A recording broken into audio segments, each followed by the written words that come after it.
All right, we are live. Thanks for joining me here on a what is it? Monday, not quite afternoon, 11:30 in the morning. Um, got the NC2A tournament championship game later today. I have tickets to the Giants game tonight, so I'll probably be following along the Florida Houston game on my phone and then watching Giants making my season debut out there at the ballpark.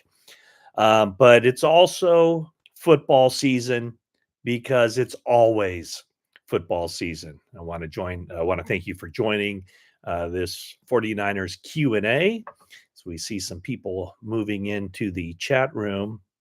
And as I always do this because I always screw it up, can you hear me?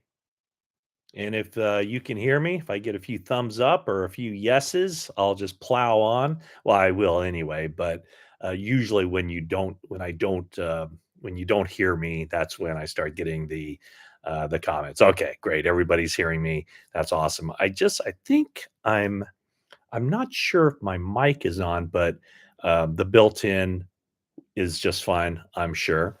Okay, so here's what I'm doing. I just wrote a story for NBC Sports Bay Area.com on the running back situation for the 49ers. Thank you. Everybody's giving me the thumbs up on that, so I appreciate that. So here's the story. The 49ers will be looking to draft a running back. I think that that's one of those positions they're always looking to in the draft. Sometimes, they've swung and missed on third round picks. They've hit on a sixth round pick. I'm just thinking of Elijah Mitchell. It looks like they hit on a fourth round pick, Isaac Rindo, this past year. Um, the undrafted guys they've had success with Jeff Wilson, Matt Breida, and Jordan Mason. Yeah, they hit on Jordan Mason, no question about it. And it was obvious they weren't going to keep him whenever they tendered him at 5.4 million. I mean, frankly, I think I wrote a story leading into that. It's like, were they even going to tender him at all? Because it just looked like whatever that tender was going to be too much. But they did make the good move to tender him, never expecting to pay him 5.4 million, and they were able to basically secure his rights.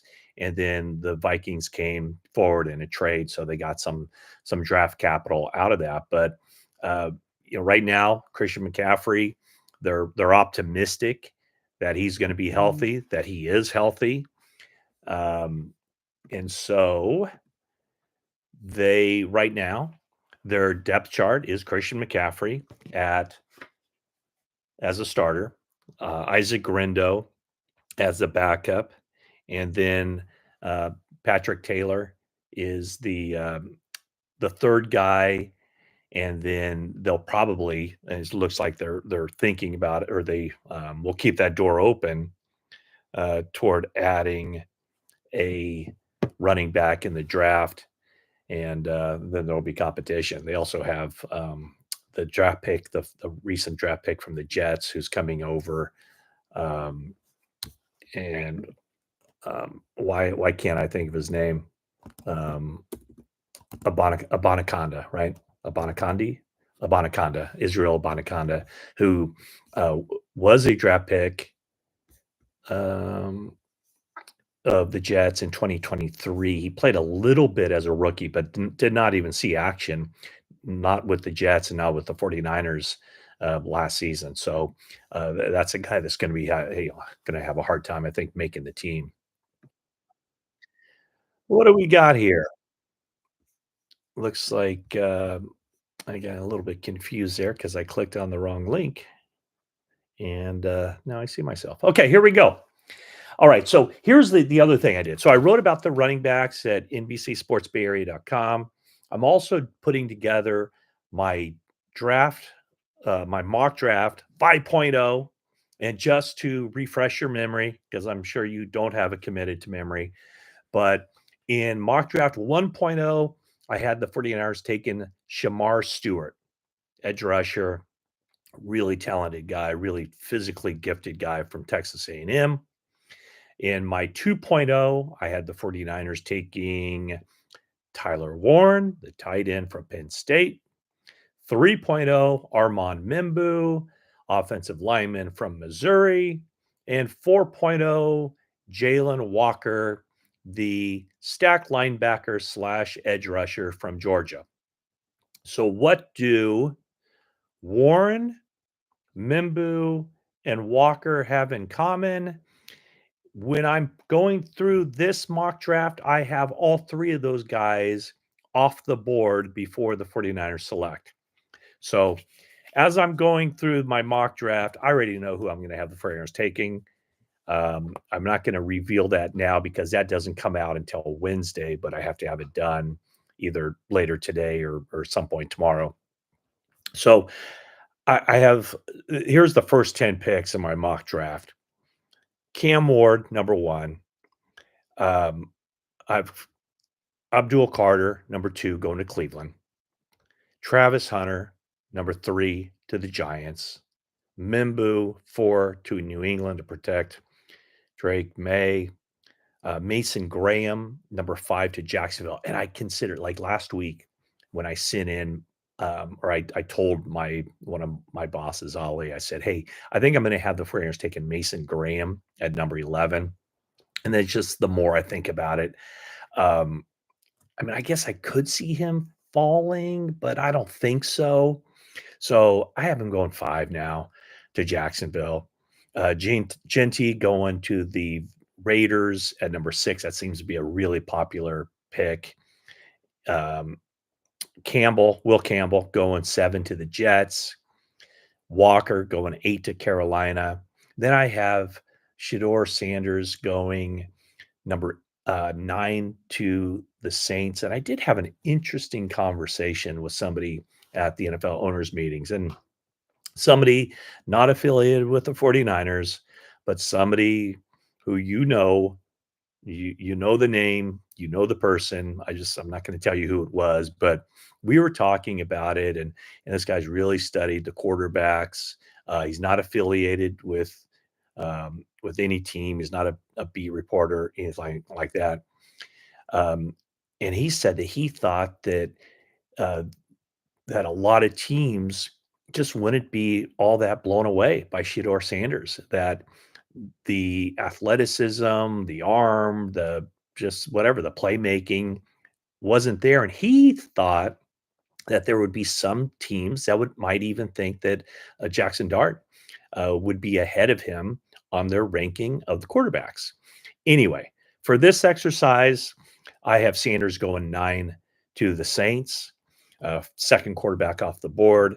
And then I have the Bears taking Tyler Warren at number 10. So that leaves the 49ers at number 11.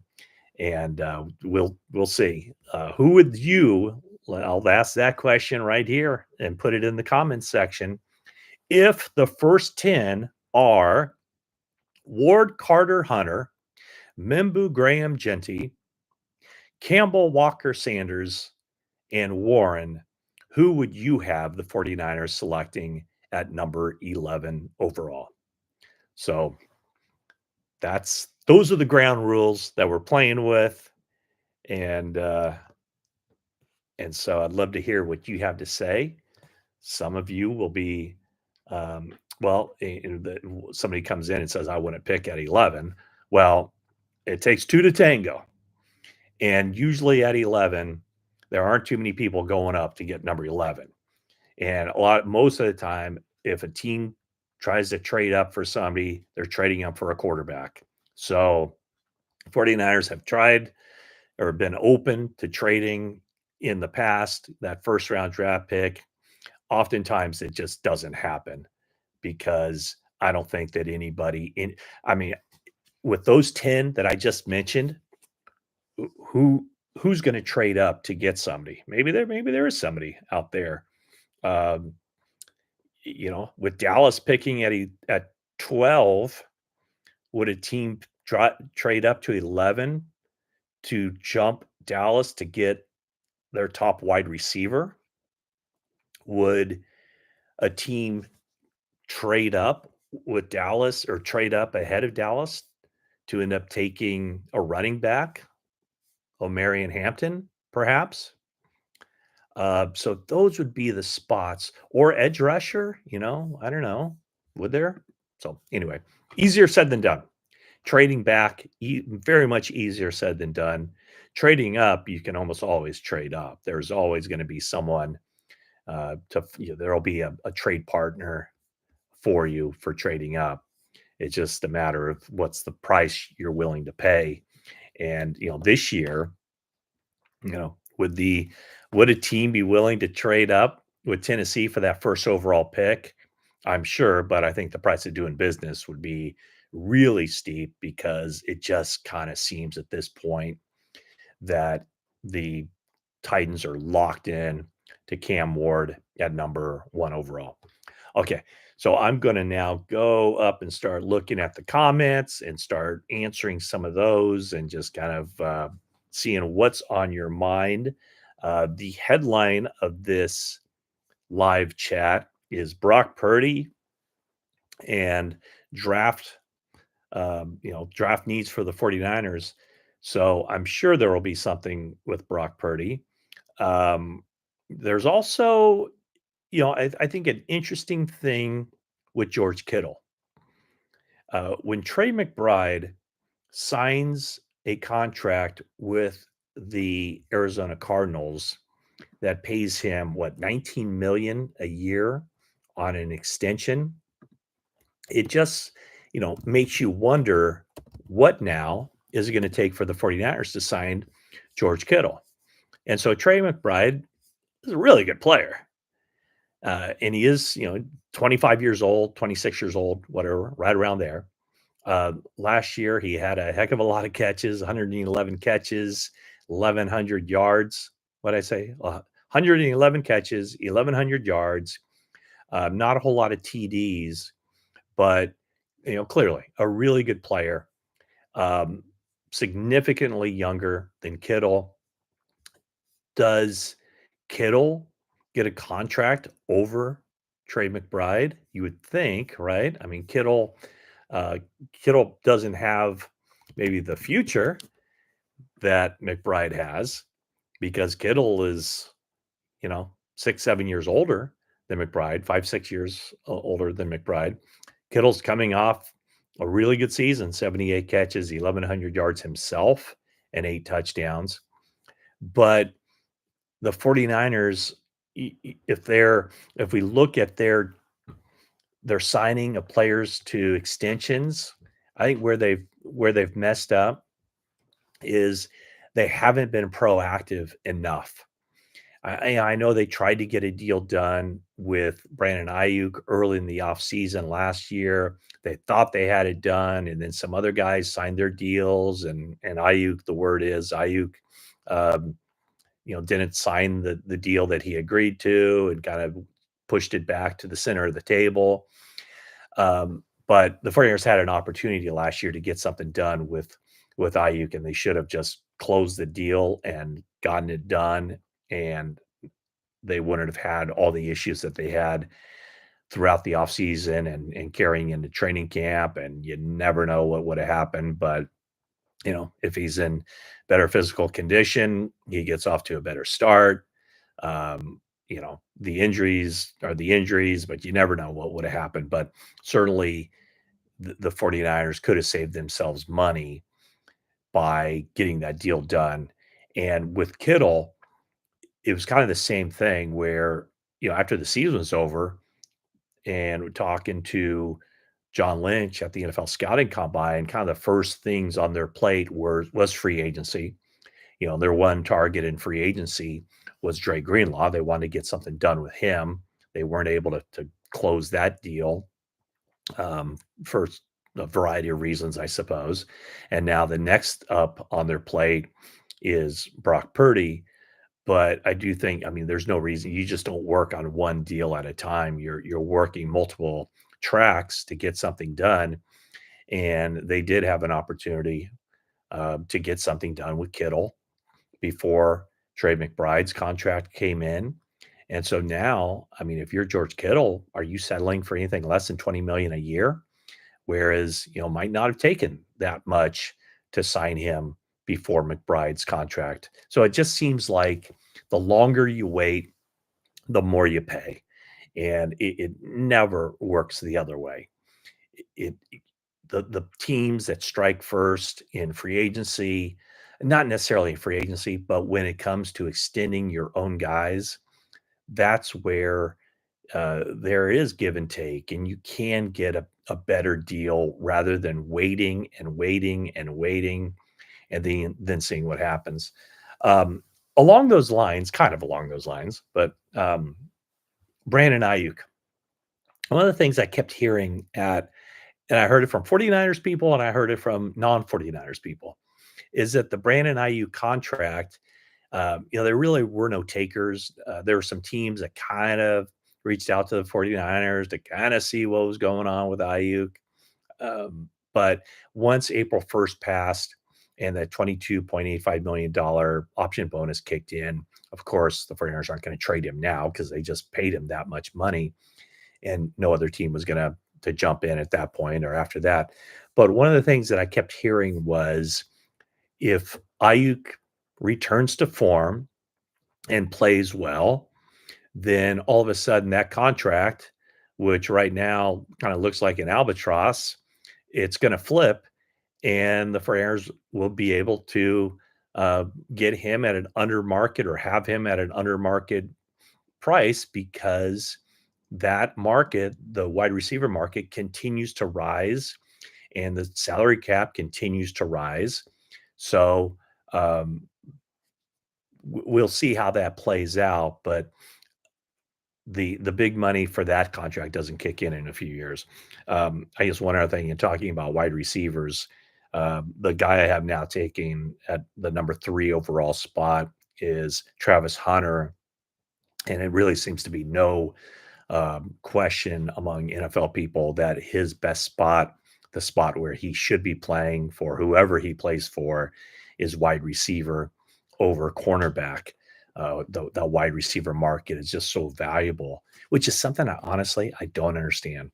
Um, it just seems like there's now this year's a little bit of an exception because I don't think it's a great wide receiver class in the draft, but I just don't understand why, when there's so many wide receivers typically on a year in year out basis in the draft, why the wide receiver market explodes the way it does every year. And I mean, I guess I could play George Kittle's agent right now. I just think tight ends are um, relatively speaking, the position that should be valued more around the NFL because a good tight end helps you in the running game with the inline blocking. A good tight end can create mismatches and be a big time receiving threat. I mean, look at Trey McBride, look at George Kittle, look at Travis Kelce, look at Brock Bowers, and also where they're lined up. I mean, you can move a good tight end all around the formation, but where a tight end lines up, it makes for an easier pitch and catch for the quarterback, especially on those money downs, those 3rd and 4, 3rd and 5, 3rd and 6, quick hitters often matched up against a linebacker. So anyway, that's my tight end plug for tight end U, apparently. Okay, so now I'm going to head up to the top here and just kind of see what you guys. I see a lot of comments. If you have a topic you want me to hit, please hit it. Are the 49ers going to extend Jawan Jennings? And do you see the run defense improving? Well, a couple things there. I would think that the 49ers would try to get Jawan Jennings on a contract while, before he hits free agency a year from now. But the problem is, what are they willing to pay him? And if you're Jawan Jennings, it would probably, be worth your while. You've made a little bit of money here, 15 million over the past 2 years. He signed that contract extension a year ago. Pretty good number 3 wide receiver money at the time he signed it. But now if you're Jawan Jennings and you're right there at the 1,000-yard mark and you're still, relatively young, he hasn't hit 30 yet, he has a chance to make big time money a year from now if he makes it through this season healthy and puts up numbers like he did last year. So, would the 49ers pay him 20 million a year? I wouldn't think so. But if you're Jawan Jennings, why would you settle for 20 million a year in that market, wide receivers where the prices just continue to go up and up and up? Let's see here. Hope you weren't planning to retire soon. It looks like I'm going to be sticking around for a while, folks, whether you like me or not. I'm here for the long term now. Okay. Pay Brock Purdy 52. Um, I could see that. Um, y- it's all about the structure of the contract. It's all about the first 4 years. It's about the guaranteed money. It's all of that. I think probably the most overrated thing, and guess what? I'm going to be touting it too. But I think the most overrated thing when it comes to, in particular, quarterback salaries or quarterback contracts is the APY, average per year. And, Dak Prescott, we all know, 60 million a year. Josh Allen, 55 million per year, and he's the MVP. He was like, one of the two or three best players in the entire NFL, probably. Certainly one of the more impactful players in the NFL. But, he's 55, but a lot more money in the first 4 years of his deal. So it's all about how it's structured. But if we're just going to say apples and apples, average per year, I certainly get the sense that the 49ers don't want to go above 55. And I certainly get the sense that if you're representing Brock Purdy, you want to be above 55 and upwards of 60 because that's what Dak Prescott makes. But it's how he makes it, it's how it's structured and everything else. Without like phony years tacked to without a final year non-guaranteed salary of 70 million or something crazy. I still think low to mid 50s is probably the sweet spot for Brock Purdy. And then the question becomes, Brock Purdy's side, are they willing to play ball? The 49ers offseason program opens on April 22nd. And so I think that would be a good time. What is it now? April. So that is 15 days away. That to me would seem to be like a good time to get something done in 2 weeks, 15 days away. And if you guys were watching, you men and women were watching or reading what I was writing, what everybody was writing from the NFL annual meeting. What Jed York said was that he considers Brock Purdy a top 10 quarterback in the league. He kind of threw it out there, and I asked the follow-up. You consider him a top 10 quarterback in the league? Top 10. And he said yes. He also kind of threw in there, under Kyle Shanahan's coaching, the supporting cast, yes, Brock Purdy is a top 10 quarterback in the league. And if you look at it, I don't know how to rate it other than production, the stats, the winning, all that. Of course, Brock Purdy is a top 10 quarterback in the league. But he also, there's that thought that what would other teams pay him? No team has called the 49ers as of last week. No team has called the 49ers about, hey, if you're struggling getting him signed to a contract, you know, let's talk trade. No team has done that. I think a lot of that would be that the 49ers have made it quite obvious that they control his rights and they consider him, he's going to be part of this team for a long time going. And both John Lynch and Kyle Shanahan have said that, they hope, they expect that Brock Purdy will be the quarterback for the 49ers for as long as they're with the 49ers. That, of course, remains to be seen. But I know there's also, the sentiment that, if you sign a guy who doesn't have any outside negotiating power, you're competing against yourself. So I do think that there's that element of Purdy has not made all the money he can make, obviously. Through 3 years, it's been a little less, I think, than $1 million a year. When a top 10 quarterback, the 10th highest paid quarterback in the league going average per year is Jalen Hurts at 51 million.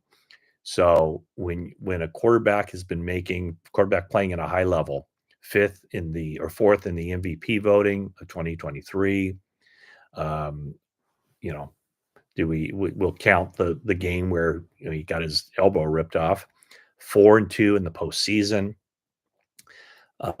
taken the lead twice in the fourth quarter of the Super Bowl and once in overtime.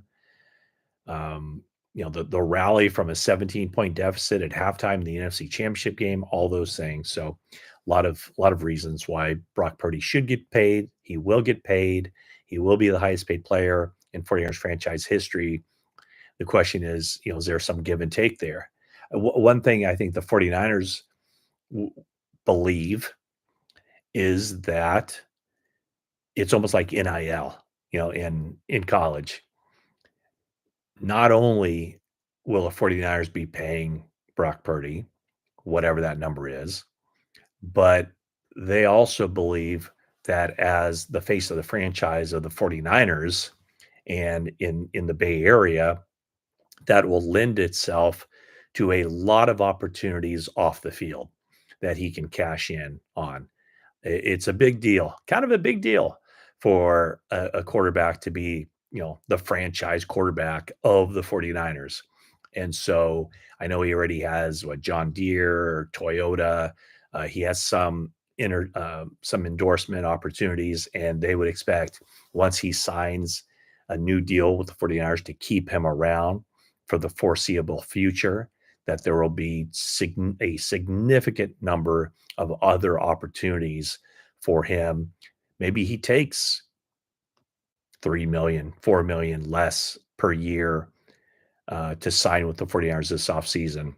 But I think the 49ers thinking is you can make that up uh, being the quarterback of the 49ers here in the Bay Area. Let's see here. What else do we got?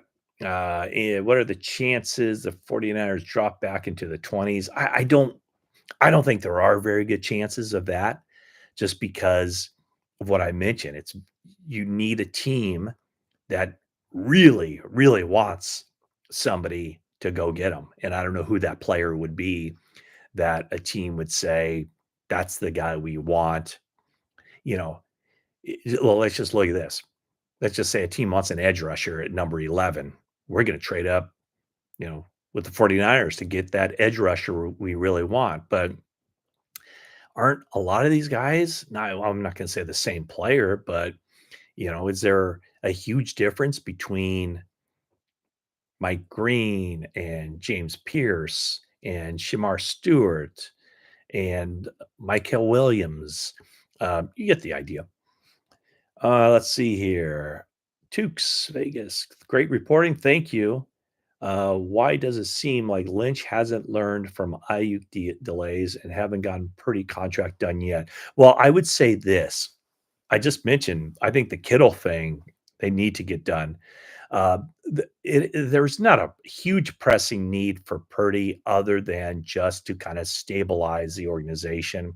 And I do think that it's not a big deal now. I mean, they have the contract that they would like Brock Purdy to sign. Clearly, Brock Purdy's side, and that's part of the negotiation. The Brock Purdy side believes they can get more, and so it'll go back and forth. But if this carries into the offseason program, and if it carries into training camp, now you have an issue. Let's see what else we have here. Jade Barron. So where did I see that? I just saw it pop up, and oh, there we go. So Okay, there's one. Barron for the 49ers at 11. That's what one person says here. If they're going to go cornerback, Barron or Will Johnson. Will Johnson has been kind of a trendy pick. Um, let's go. If we had paid Brock after the 23 season, he would have taken $45 million deal and been done with it now. Shouldn't we do that with Mustafa before he gets too expensive? Well, the CBA does not allow for that. So the 49ers, this is the first offseason the 49ers are allowed to give Brock Purdy a new contract. And I think that maybe the next CBA they should do something like this because I'm not sure it benefits the player and it doesn't benefit the team either, but draft picks automatically sign 4-year contracts. Teams and player are not allowed to even touch that contract until after the 3rd season. So this is the first off season that the 49ers and Brock Purdy can talk about a new contract. My point would be it should be after 2 seasons because the player taking risk out of it for the player. Let's just take Brock Purdy, for example. After his 2023 season, he still hadn't made, relatively speaking, much money. And so he would have signed, I'm sure, a $45 million contract to give himself some security. And the 49ers would have, paid that. And now they'd be feeling pretty good about that contract as well. So, and the same goes. So with Mustafa, Mustafa just finished his rookie season, 2024. 2025 is his second year. And then 2026 is his third year. So Mustafa is not eligible to sign a new contract with the 49ers, any kind of contract extension until what, the spring of 2027. All right. Yeah. Okay.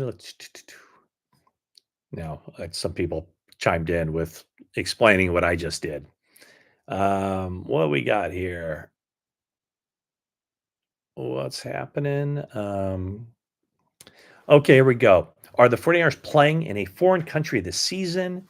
Is it a home or road game? The answer is no. No international game for the 49ers this year. That's not official, but everything I was hearing in Florida leads me to believe that the 49ers will not play an international game this year. Originally, there was the idea, or at least the plan, to play for the NFL to have a game in Mexico City. But with that stadium, Aztec Stadium, under construction for the World Cup, the idea was the NFL was going to play a late season game in Mexico City. As I understand it, those plans are scrapped. And so how I understand it, again, not official, but I feel pretty good about this, so I'm saying it to you. Uh, no international game this year, but almost a certainty 49ers will play a Mexico City game next year in 2026, and that would be a 49ers home game. So that's what I'm hearing. That's what we're going with here, folks. What else do we got here? What interest do the 49ers have in either Shamar Stewart or Green in the draft? Um, well, we'll find out first round of the draft. But the one thing about Green that you can read up on him. When I was around him at the NFL scouting combine, a lot of questions about kind of off-field stuff that would be alarming. But, really good pass rusher, has a wide variety of moves, very good. And so I was thinking maybe a little bit later, but I mean, he might be the best. He might be the most NFL ready pass rusher of that kind of next wave. I mean, if you take out Abdul Carter. And then as far as Stewart goes, a guy who just looks the part, measurements and skill, traits off the charts, but was never all that productive in college. But with the right coaching, could be able, might be able to be the best guy out of this group. I mean, he just totally looks the part and everything else. So, what their level of interest is, I can assure you, with their scouting department, they've looked into all these guys, and they're basically in that process now, finalizing their draft board. Unfortunately, they don't let me into the draft room to view the draft board and then report back to you. But uh, like I said, I had Shamar Stewart going 11 overall to the 49ers in my first mock draft. Green, I haven't put him with the 49ers. Would it shock me if the 49ers took him at number 11? No, absolutely not. The one thing, kind of a tidbit from the NFL annual meeting, was Eric Branch asked Kyle Shanahan, other than Nick Bosa, do you have any starting defensive linemen already on the team? And Shanahan said, yes. And then he goes, you're a smart guy. You can figure it out. And so Branch was like, who, Kevin Givens? And as Shanahan was getting up to leave the table, he said, come on, Etor Gross Matos. So Gross Matos is a base defensive end, can set the edge in the run game and then slide inside and rush the passer in nickel situations. So, you know, any edge rusher they get in this draft, and I would expect them to get one, whether that's at 11 or a little bit later. I don't necessarily think that they need that player to be a three down, at least as a rookie, a three down defensive end. It can definitely be a situational pass rusher, coming in on third downs and still playing or having the opportunity to play two-thirds of the snaps. All right, what else do we have here? Um, got back to back. Pay Brock Purdy a lot. Don't pay Brock Purdy much at all. What we got here? Do I see Kittle extension getting done prior to Purdy's contract? Is there impact there for salary for the future? Um, I would still think that Purdy's contract gets done before George Kittle's contract. Which guy should the 49ers get in the draft to replace Dre Greenlaw? Um, well, in mock draft 4.0, I had him Jalen Walker going at number 11. And my idea was to, play him base downs as stack linebacker alongside Fred Warner and then have him move down to rush the passer. Jed does not know quarterback. He's willing to pay Lance and Jimmy top dollar. Jed doesn't pay. Jed's not the negotiator. So Jed stays out of that part of it. That's 49ers general manager who sets the idea of what, that they want to keep somebody. And then it's Prague Marate, the chief negotiator, who's doing that. So Jed doesn't get involved in negotiations. He might have his idea of what a guy should get paid, but he's not the one out there doing that. Yeah, and Trey Lance's was based on where he was drafted. With the departure of Dre, Greenlaw, and Floyd, does Trey Hendrickson make sense? No, he doesn't, because the price that it would cost to obtain his rights from Cincinnati, and B, um, making him, what, the highest paid player on the team, for at least a short period of time. No, so that doesn't make sense. Um, do I think Jennings will get extended at some point? I think that's definitely a conversation that the Friars will have. They would like to be able to sign him to a deal that, um, you know, kind of gives him that more security, but he's already making 7.5 million. So what does that number, where does that number go? Does it go up to 12 million? A 1 year extension for, 12 million, 12 million in new money, basically for 1 year. I don't know what that number would be. Running back in this draft. Yes. I talked about that, wrote about that at NBC Sports Bay Area.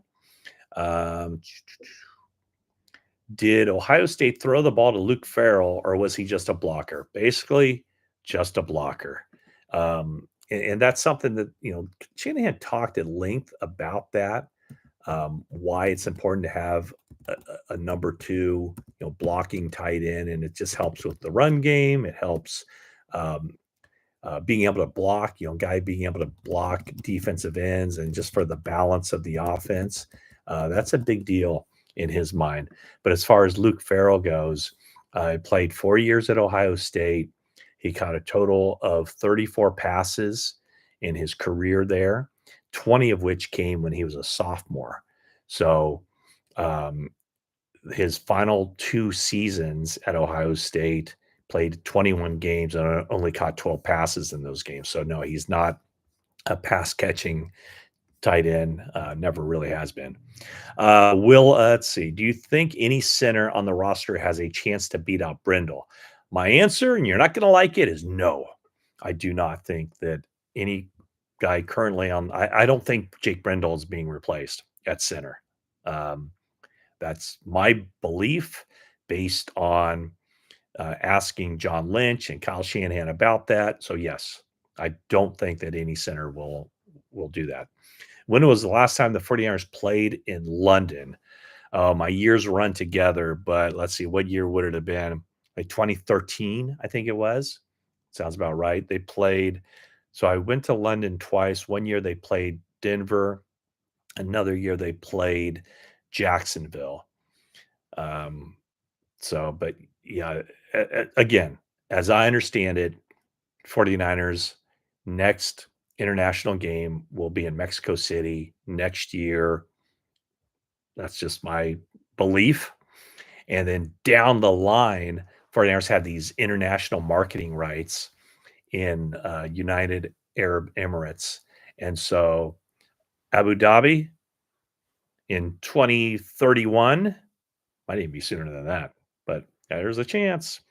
That will probably more than likely be after the new CBA.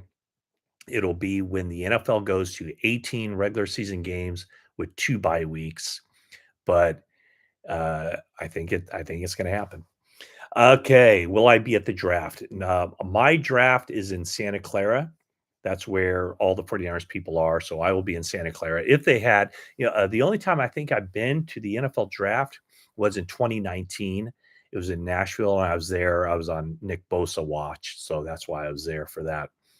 Um, let's see here. Matt, do you think the 49ers would have any interest in drafting Cam Scatterbo? Yes, I do believe that. Where? Middle rounds, right? But yeah, I would say so.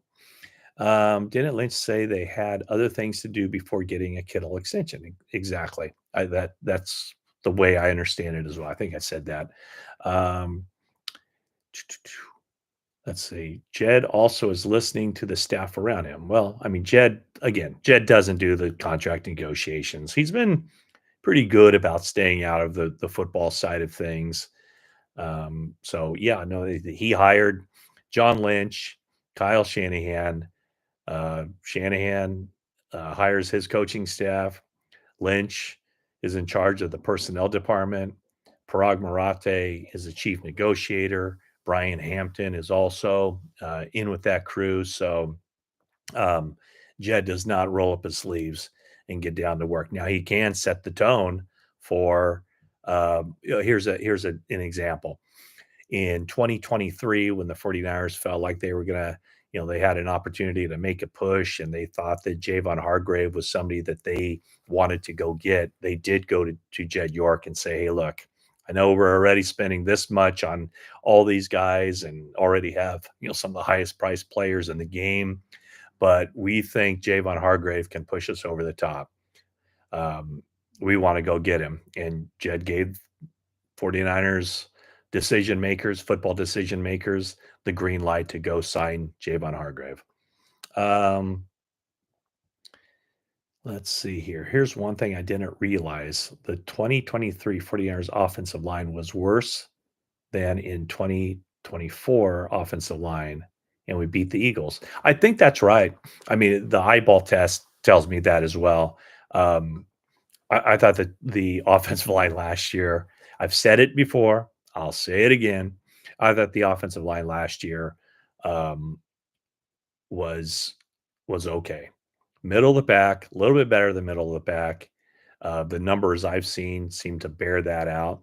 And let's face it, the 49ers offensive line of 2023 was good enough to win the Super Bowl because they took, as I've said it repeatedly, they took the lead 2 times in the 4th quarter of the Super Bowl and once in overtime. And the one play that a lot of people remember was just flat out a blown assignment by a backup offensive lineman who was forced into the game when the guy who started got injured. So, what are your top 10 picks in the draft?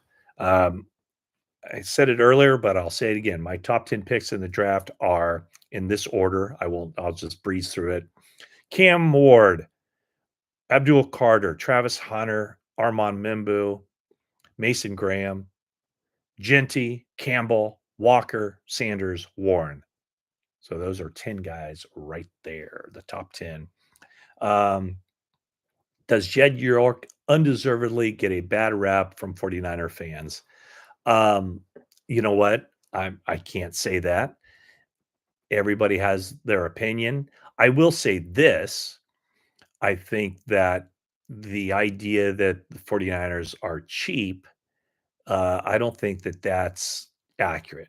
When you look at, I mean, from what I understand, well, I've seen the numbers.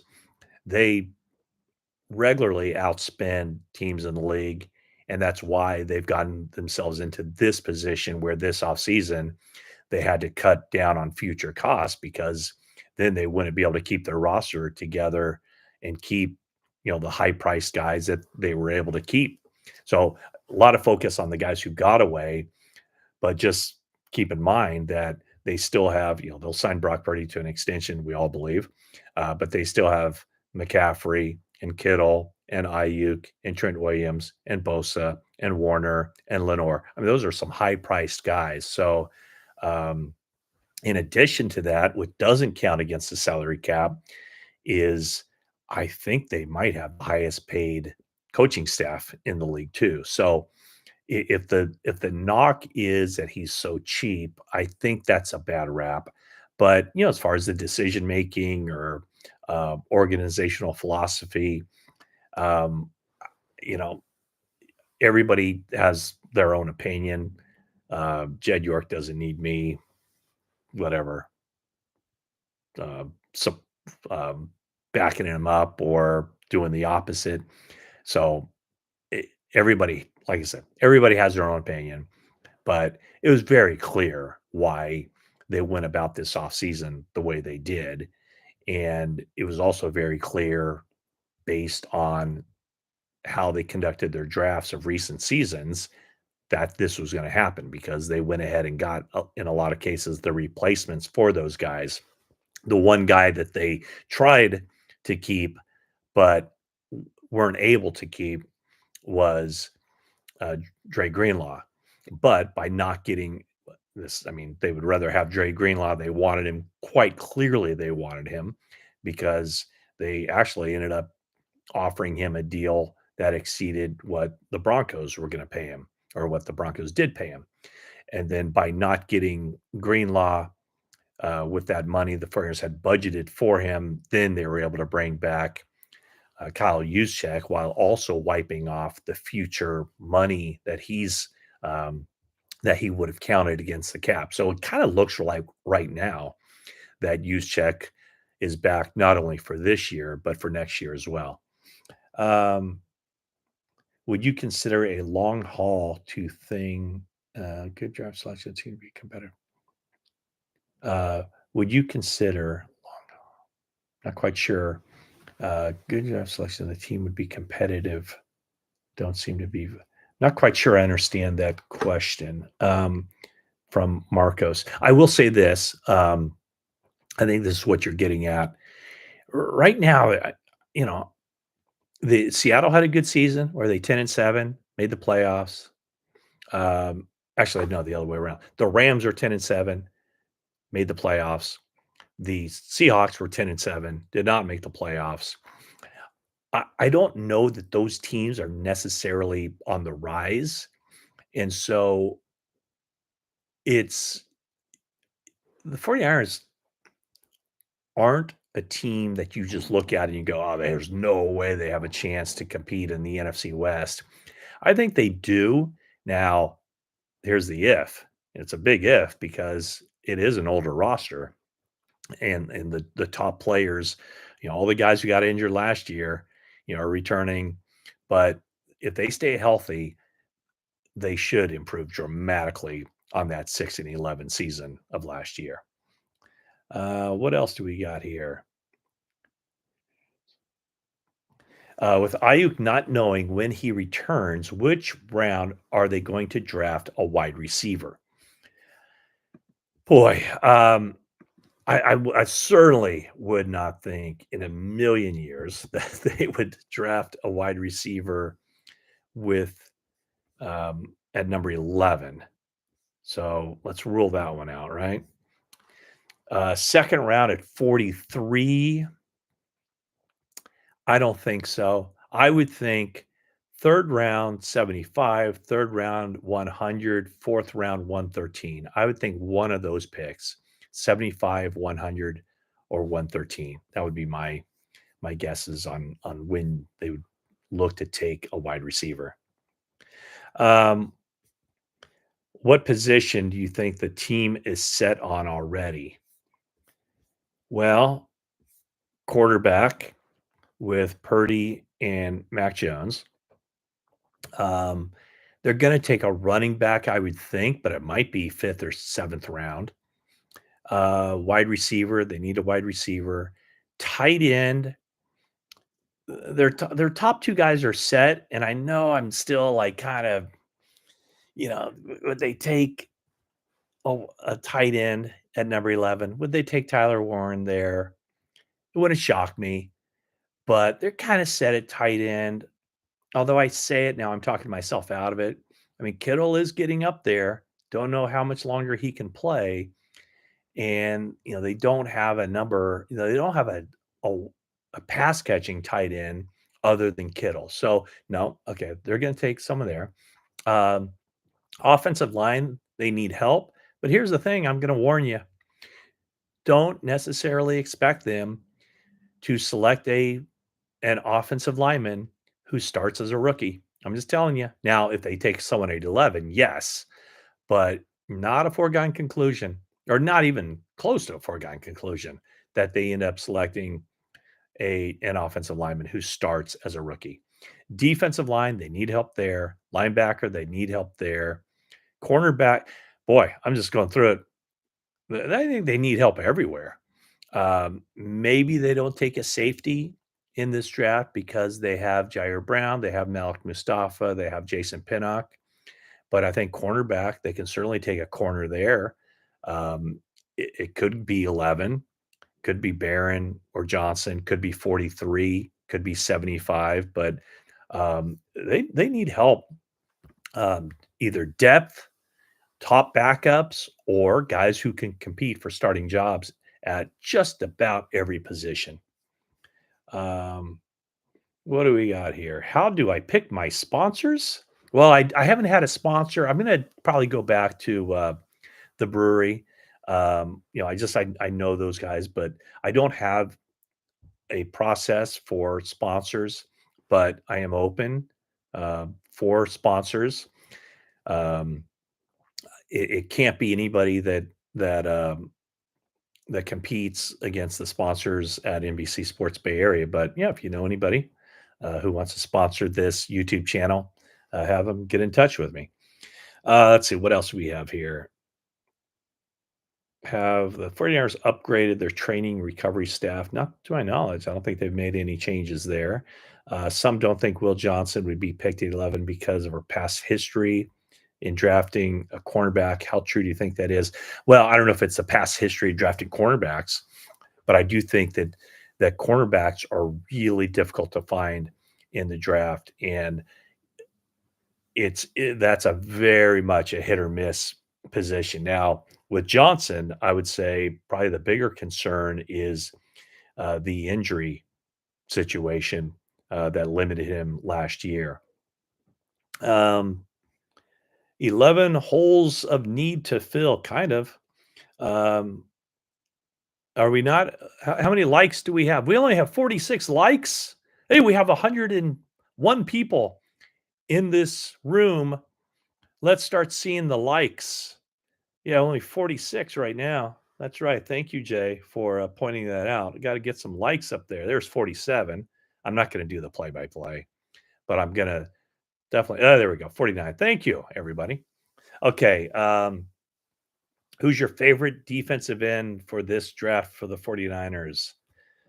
Yeah, everybody's, we're on the like machine right here. Favorite defensive ends for the 49ers in this draft? Um, you're looking after round 1. I mean, I hesitate to say Mike Green just because I just don't know if he checks all the boxes there at 11. Um, when you're looking at guys later in the draft, um, wouldn't it be when I say later, eh, someone said, who did Greg Cosell on the Ross Tucker football podcast said, I believe it was him, who said there might be 20 defensive linemen taken within the first 3 rounds of this draft. Um, Donovan Ezaruko from Boston College, would he be there in the second round? If he is, that would be definitely somebody to look at. How about Landon Jackson from Arkansas in the second round? Um, those are the kinds of those 2 guys right there. How about this one? Uh, Braden Swinson from LSU in the second round. Jack Sawyer from Ohio State.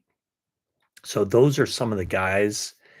Um, I mean, what would be the 49ers' perfect draft? Would it be a defensive tackle at 11 and then an edge rusher with their second round pick? I could see that. I mean, think about where the 49ers are right now with their defensive line.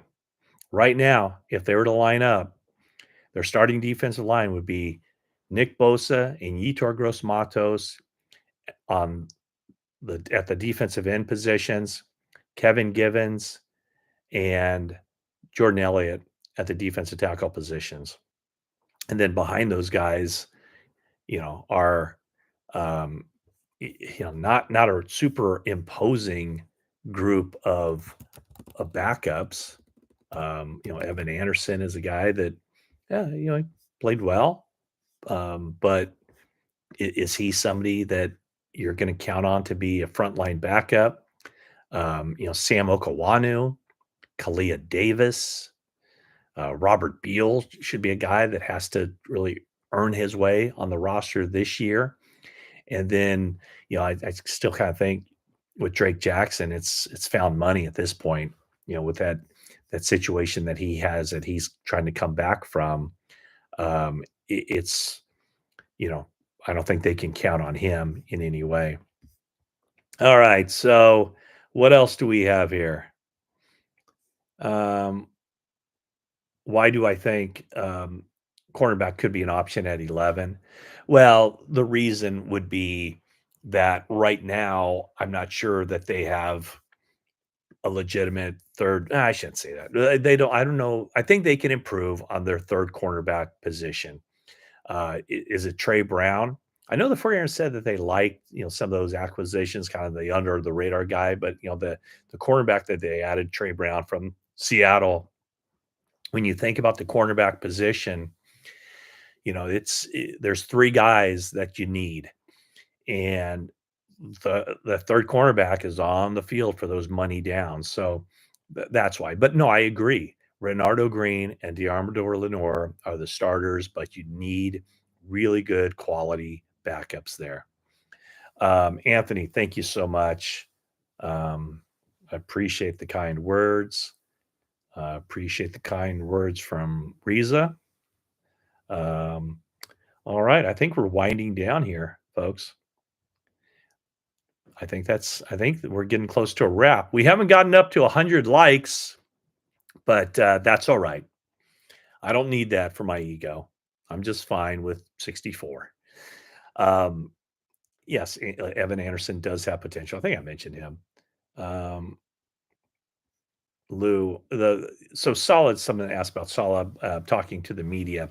Um, he will be talking to the media. They wanted the owners' meetings or the NFL meeting to happen first.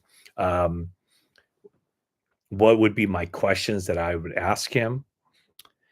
Um, I don't know. Good question. What would be the questions that I ask Salah? Yeah, I mean, I guess I would just ask, how has his with the players that he has right now on the roster and the studying that he's done of the players he has on the roster, how do you get the best out of those guys? How has the defense or how does he envision the defense will have changed from the last time he was with the 49ers? And, you know, does his philosophy have to change? When he was with the 49ers the first time, they had a really good defensive front, quite clearly. They didn't have to dial up many blitzes. They didn't have to do much exotic. They could just play sound football and they could out talent teams. How comfortable is he kind of dialing stuff up and doing more tactical stuff based on the opposition? That would probably be my kind of what I'd be looking at. Um, Thank you, Dave, for the kind words. Appreciate it. Um,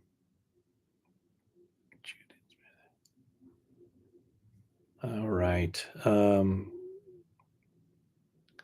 Yeah, I'm going to ask Salah about Aaron Rodgers getting him fired. No question about that. All right, everybody. Thanks so much for tuning in. I appreciate all your support. You guys are the best. Um, I spent an hour of your life, wasted an hour of your life. Uh, I, I I appreciate you spending that time out of the middle of your day right here. And shoot, man, I think I'm going to go get a sandwich or something. I'm a big sandwich guy, so getting a little bit hungry. I hope you guys can break for lunch as well. So once again, thanks for watching this video.